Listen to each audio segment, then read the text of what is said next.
대치동 음마아파트 이야기를 들으면 정말 기가 막힙니다.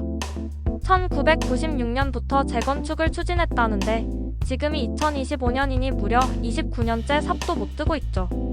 한 세대가 태어나 자라고 결혼까지 할 시간이 흘렀는데 여전히 제자리 걸음입니다. 처음에는 10년이면 끝난다고 했다죠. 그런데 지금은 주민들 사이에서 아이유가 환갑 때 축하 공연 오겠네? 라는 농담까지 나올 정도랍니다. 아니, 재건축이 이렇게 어려운 거였나요? 이 음마아파트만의 문제가 아닙니다. 대한민국 곳곳의 재건축 단지들은 주민들 간의 갈등, 분담금 문제, 그리고 정부 규제의 벽에 막혀 길고 긴 싸움을 이어가고 있습니다. 그야말로 재건축의 민낯을 보여주는 사례들이죠. 그래서 오늘은 이 복잡하고 답답한 재건축 이야기를 조금 더 재미있게 풀어보려 합니다. 사실 재건축은 시간과의 싸움이에요. 20년 전에 10년이면 끝난다며 기대에 부푼 사람들이 지금은 백발이 되어 앞으로 20년은 더 걸릴 것 같다며 한숨을 쉬고 있죠. 음마아파트의 경우 2002년에 시공사를 선정하고 2003년에 추진위원회 승인을 받으면서 한껏 기대에 부풀었지만 안전진단, 초과이익 환수제, 기부 체납 등 각종 문제로 발목이 잡혔습니다. 지금은 또 GTX-C 노선이 음마아파트 지하 50m 아래로 지나간다며 조합 측에서 반대하고 있는 상황이죠. 그러니 이게 언제 끝날지는 아무도 모르는 겁니다.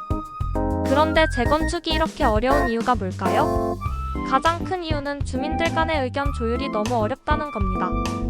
음마아파트처럼 가구 수가 많은 단지는 특히나 의견을 모으기가 힘들죠. 한쪽에서는 빨리 재건축하자 고 외치지만 다른 쪽에서는 분담금 폭탄 맞으면 어쩌냐? 며 반대합니다. 이 과정에서 소송전이 벌어지고 조합장이 교도소에 가는 일도 다반사입니다. 그러다 보니 재건축이 시작되기까지 몇십 년이 걸리는 거죠. 이게 끝이 아닙니다. 재건축의 또 다른 난제는 바로 분담금 문제입니다. 음마아파트의 경우 전용 84제곱미터의 분양가가 24억 원 정도로 추정되는데 일반 분양으로 수익을 내기 어려운 구조라 분담금 부담이 커질 수밖에 없습니다. 이런 상황에서 주민들 간의 갈등은 더 심화될 수밖에 없죠. 사실 재건축은 모두를 만족시킬 수 없습니다. 누군가는 이익을 보고 누군가는 손해를 보게 마련이죠. 하지만 중요한 건 재건축이 단순히 낡은 아파트를 새로 짓는 게 아니라 지역사회를 새롭게 재구성하는 과정이라는 점입니다. 그러니 재건축의 성공 여부는 결국 주민들이 얼마나 협력하고 빠르게 합의하느냐에 달려 있습니다. 그래서 재건축에서 가장 중요한 건 속도입니다.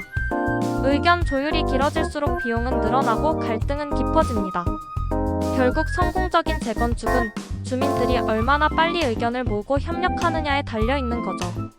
재건축을 빨리 끝내려면 주민들 간의 신뢰와 소통이 필수입니다. 그런데 이게 또 말처럼 쉽지가 않죠.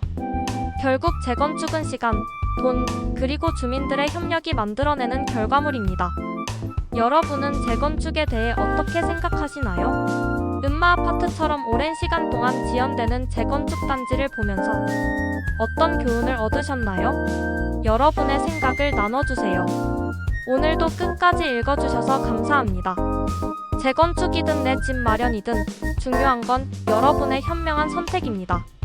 앞으로도 좋은 정보와 함께 여러분 곁에 있겠습니다. 25년, 26년에는 더 나은 선택으로 모두 부자 되시길 바랍니다. 감사합니다. 좋아요, 구독, 알림 설정.